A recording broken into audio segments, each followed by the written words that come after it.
What up, guys? Total Control 871. Alright. Today, I'm going to talk until I figure out what today's episode is going to be about. I got a vague idea of what I want it to be about. Let's see if I can stop my little pen.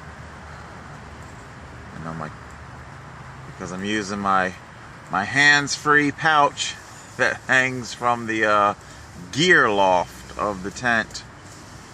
You know, kind of swings a little bit there. Okay, so today, why am I still in my heavy hoodie while we're about to go into like the second week of June? What the fuck is that shit all about? I mean, I got on fucking my fleece pajama pants. You know, I got my heavy hoodie. You know, why am I still wearing this stuff? What the hell is going on?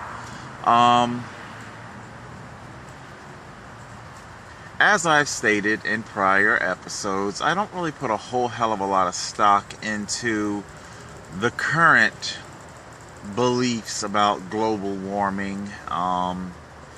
I do believe that our atmosphere and that our climate is changing. Excuse me.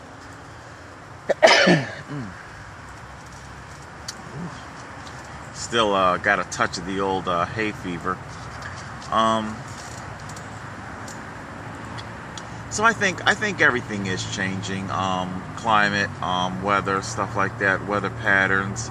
I think I watched something on Louisiana, where Louisiana is like apparently the entire state is basically sinking. It's just going underwater at an alarming rate. I don't believe automobiles are responsible for it. You know, I think we've got 2 active volcanoes in our news. One of the things I find kind of interesting, how come there haven't been any scientists on these news shows quantifying how much ash and pollutants are being expelled into our atmosphere versus internal combustion engine? You know, for what is it, Kilauea and the one in South America, is it the Guatemalan volcano? So these volcanoes are just like spewing ash, and I understand it might not necessarily be oil that's being burned. Nevertheless, it's something that can kill you. They just unearthed some dude that got taken out by a big boulder in Pompeii. They unearthed his ancient skeleton. So obviously, what volcanoes can put into the atmosphere, it can do a lot of damage. Also, you know, I definitely don't believe in the Bible thumpers' belief that Earth is only 7,000 years old. However, I have been giving a lot of thought to the validity of the belief that our crude oil comes from decomposed dinosaur matter. I understand that the working theory is that a massive, you know, extinction level event, asteroid, that whatever happened, it happened very quickly.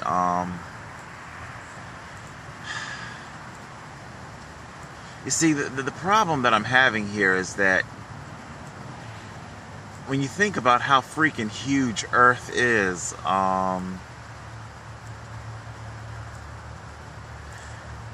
I don't know, maybe it's because I'm a cyclist and I've seen a lot of roadkill that, you know, as you know, especially when you pass the same roadkill it goes from being gross to noxious, holding your nose, to end up becoming like beef jerky. It's dehydrated, to being nothing more than a pelt or a collection of feathers. You know, so we're talking what, almost every last single animal died at the exact time. Okay, that's a hell of a lot of decomposition going on, but I just simply question the validity. If crude oil actually comes from decomposed animal life, something just doesn't seem quite right there.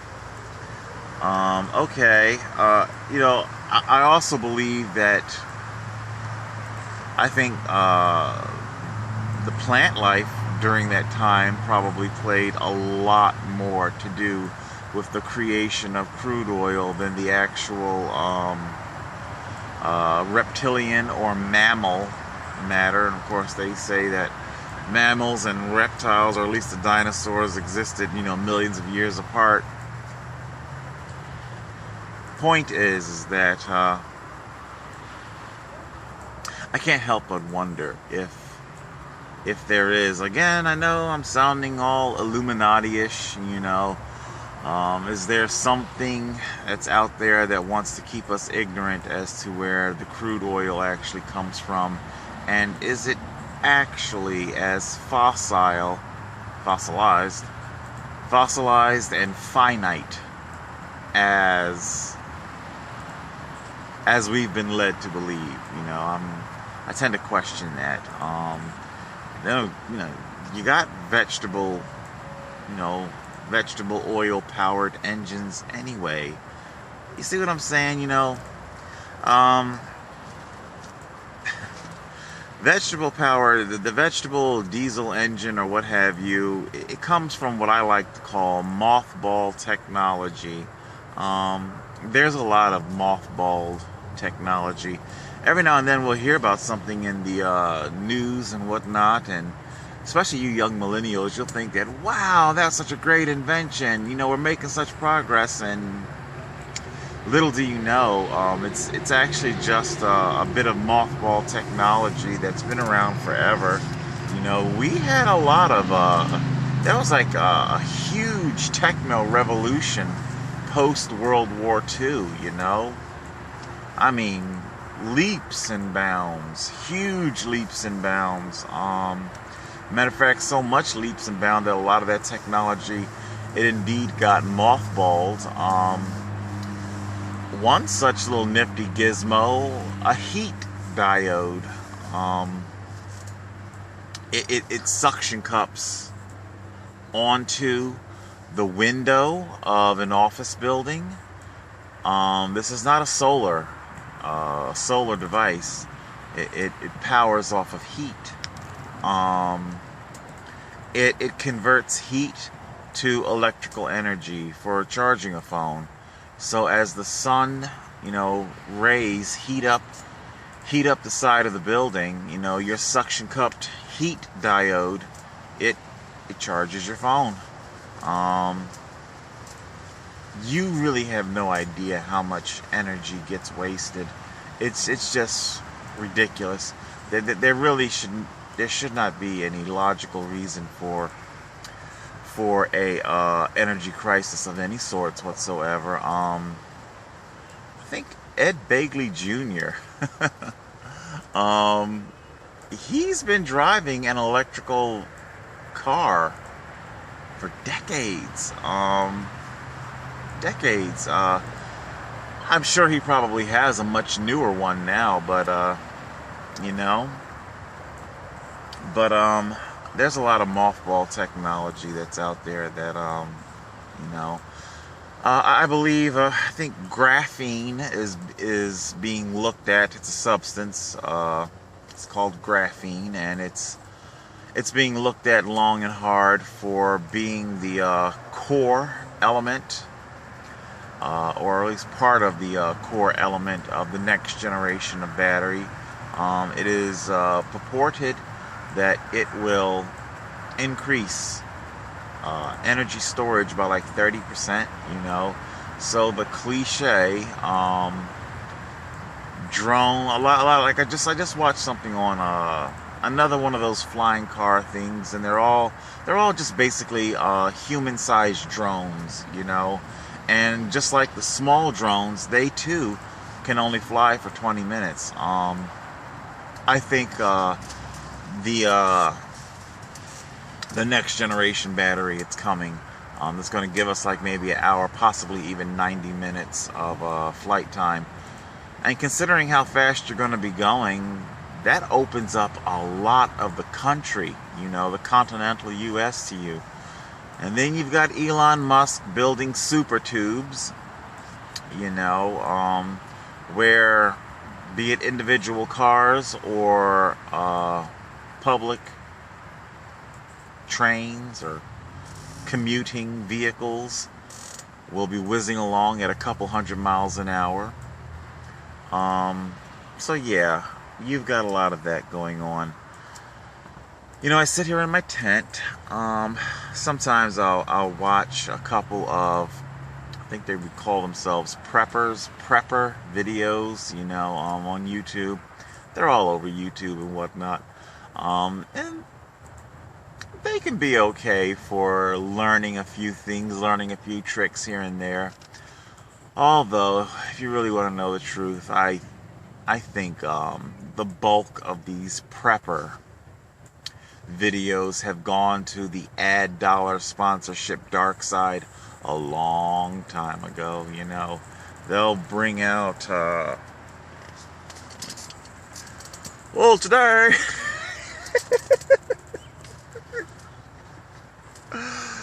we're going to,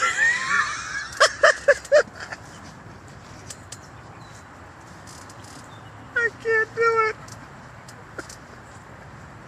Okay, come on. Come on, Total Control. Get this shit together. All right. So today we're going to be covering our Bushnell. Okay, see it? Is it backwards? I don't know if it looks backwards to you guys or not. This is our Bushnell rechargeable, you know. We got our rechargeable USB. It's built into our head unit here, you know. And you know, so whether they're sponsored or not sponsored, these guys, it kind of comes off as a little comical as to how they do. The Bushnell, it is a good headlight. You know, I think I charged this sucker, you know, a few days ago. You know, she's still burning. That's our lower setting. I will say this in terms of an impromptu review here.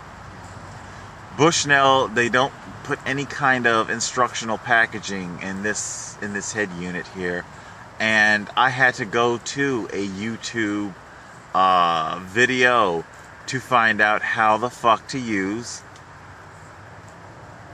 the infrared. As you saw, I had to press it and hold. You've got two buttons here. Here, I'll cover the red light. Okay, this button here, this activates our lights right here. These are our floodlight infrared. Flood infrared. I think I got that right. And you cut on your flood. That's high flood, low flood. This is what I normally use when I'm inside the tent. And this is, you know, your big ass spotlight. And that mother is just all kinds of powerful. I don't know, does the spotlight have a look? Yeah, I think it does. So the spot, high spot, low spot, no spot. But the point is, though, if you wanted to use the infrared, you must press and hold. Press and hold for infrared. Press and hold for infrared. All right. So most of our prepper videos have gone to the, sponsorship ad dollar dark side a long time ago. God bless their little hearts. And most of your prepper videos, they're okay for, I don't know, storms, power outages, things like that. But the original purpose of preppers, as they would call themselves, and you got preppers of all different degrees. You have people out there who believe that the nuclear bomb can be dropped at any moment, and real factionalized, radicalized. You have some pretty radicalized preppers out there. I believe there was a CNN and a few others.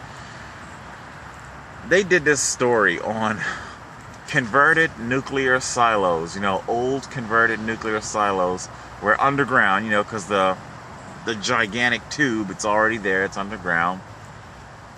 And it goes down for quite a while, like a mile or something underground.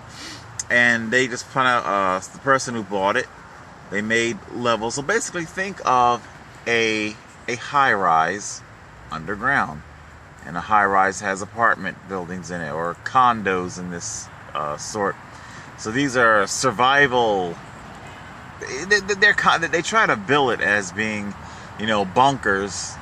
It's not a bunker. It's a fucking condo underground, and it's kitsch. It's niche. It's just something that's marketed at these things are like fucking $1 million. It's basically Fifth Avenue pricing. And what was so hysterical about it was, I think one of the aspects of it that was so hysterical was because everything is millennial and trendy and eco. Everything is fucking eco. And what's so comical about, should there be catastrophe, governmental collapse, you're on your own, best of luck to you, should shit like that actually happen, oh my God, you have no fucking idea how quick that eco millennial shit is going to just cave, and that shit's gonna be one of the first things to go straight out the fucking window, because it's gonna have such little application. Our so-called bunkers, they didn't have toilet paper. No. We use a bidet. We splash water on our little hiney holes. Splash water, huh? You do understand that the concept is that you're going to be underground for an extremely long time.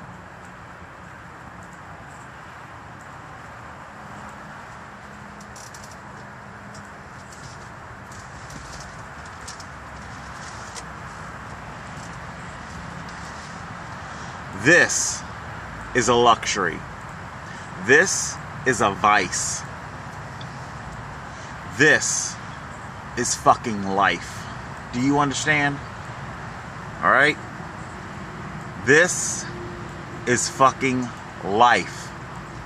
You can live without. You cannot live without. Alright?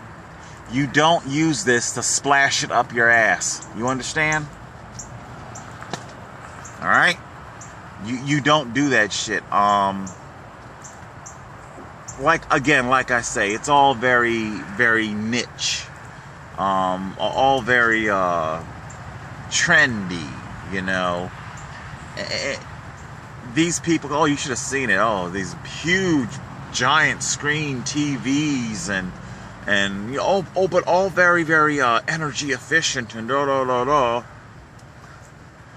Dude, I don't know. Maybe I've just seen one too many episodes of Star Trek.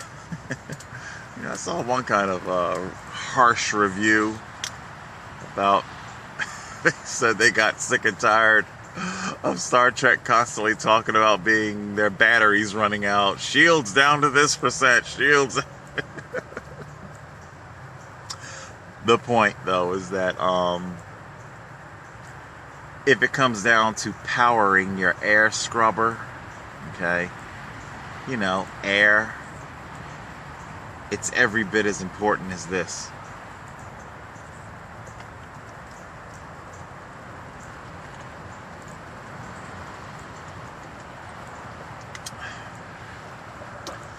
You know, because they wanted a big screen TV so that I can offset claustrophobia. I can feel like I'm anywhere, and I can change channels to any kind of scene. Wide open spaces.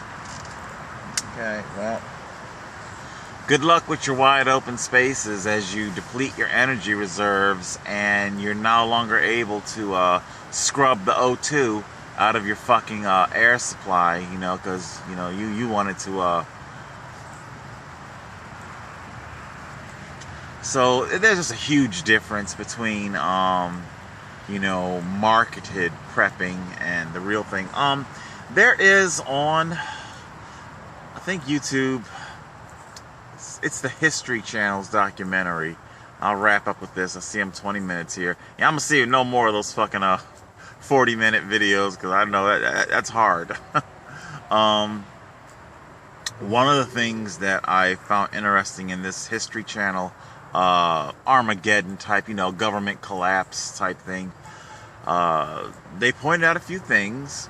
One thing, because they kind of followed this family, like you know, a family, you know, husband, wife, a couple kids, you know, what would actually happen. So they went with the actual psychological, theoretical model of what would actually happen. And I think it's been a while since I've watched it, but I think the guy used to be a paramedic. And one of the things they said in the documentary, the Faux documentary, you know, was that if you have, you know, medical skills, you know, if you're, because, you know, you got EMTs, and then you have paramedics, and then you have doctors and surgeons and things like that. People with advanced medical skills are worth their weight in fucking gold. People with those kinds of advanced medical skills are very prone to being kidnapped. It gives you real perspective on what really matters in life.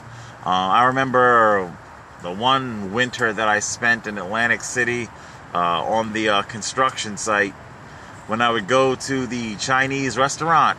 Next to it was what is it? The EA Sport video game store. You know, whatever they call it. GameStop. There you go, GameStop. And GameStop, Atlantic City, high crime area, had a like the scissor steel gate. You know, the gating, you push it and you. So they had steel gating. Prevent your old smash and grab. And of course, the thing here in our prepper scenario is that where shit to hit the fan like that, obviously there's things that are even powered by electricity have almost no value. Food, you know, the Chinese restaurant, you're going to be smashing that. Every single, you know, whatever, Targets, Walmarts, Walgreens, CVS's, those are going to be one of the first places you flock to. Smash and grab as much. Number one, you're probably going to want to smash and grab as much pharmaceuticals as you possibly can, as much medicine, as much everything as you possibly. And I don't just simply mean the fucking opioids and shit like that, alright? Because painkillers can help stop pain, but the optimal goal here is to rid yourself of the cause of the pain. And you know, speaking of junkies and things, I got an aunt that's pretty much she likes her pain pills. And I remember one time, it's like her eyes were just dancing with glee as she got this book. It was this huge, gigantic, it was about the size of a TV guide, you know, but it was super thick, you know, it was like, you know, like that thick.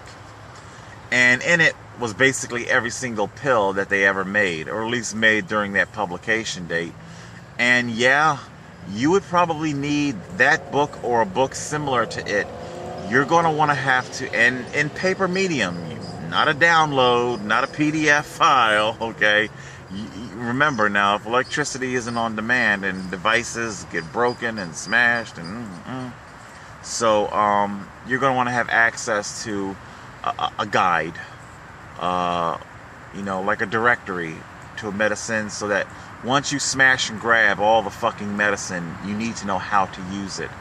And again, even then, you're going to need a medical personnel, you know. That's why it's like, that's in the documentary. I think the guy was like a paramedic, and he had to hide the fact that he was a paramedic because people would want to fucking abduct you and shit.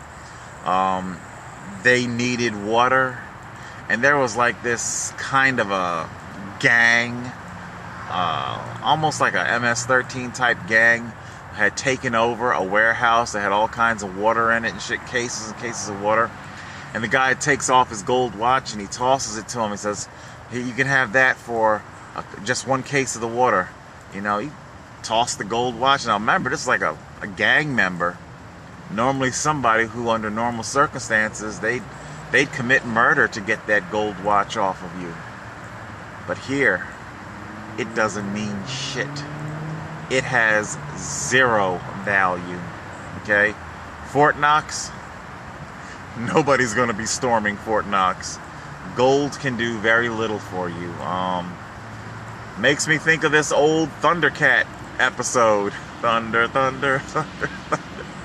And Panthro, he's doing something with one of his, you know, tanks and things, and he unearths a molten reservoir of gold. And this is like a dystopian future of Earth, and yeah, you'd have to know about Thundercats anyway. And you know, he basically says something to Chitara or whoever, you know, well, it might look nice, it's pretty, but this metal has practically, I can't build anything with it. It's too soft. Gold is soft, you know. It has a very low melting point. You can't eat it, you can't build with it, you can't do anything with it. Gold, when you stop and think about it, it really is pretty much a fucking worthless, just because it's, you know, so-called rare. There's not that much of it around, but it really doesn't have a whole hell of a lot of applications that you can use.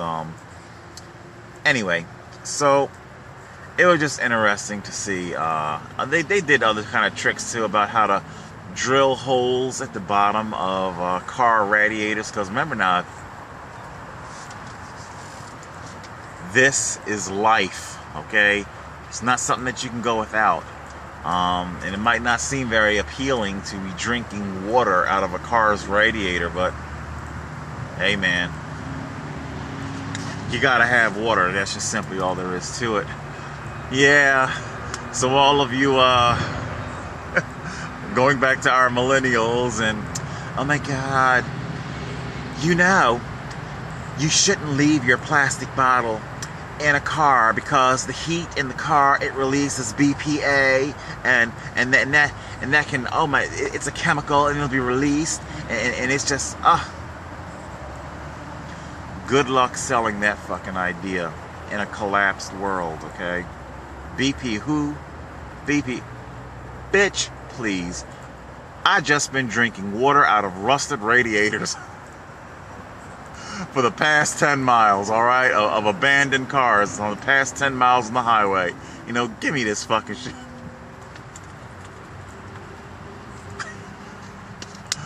What really matters, you know?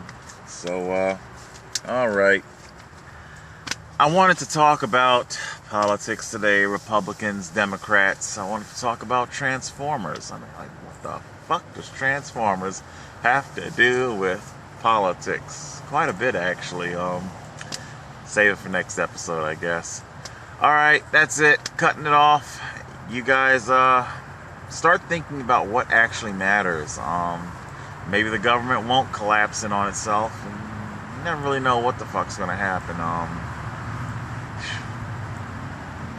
Man, Trump needs to get the fuck out of office quick.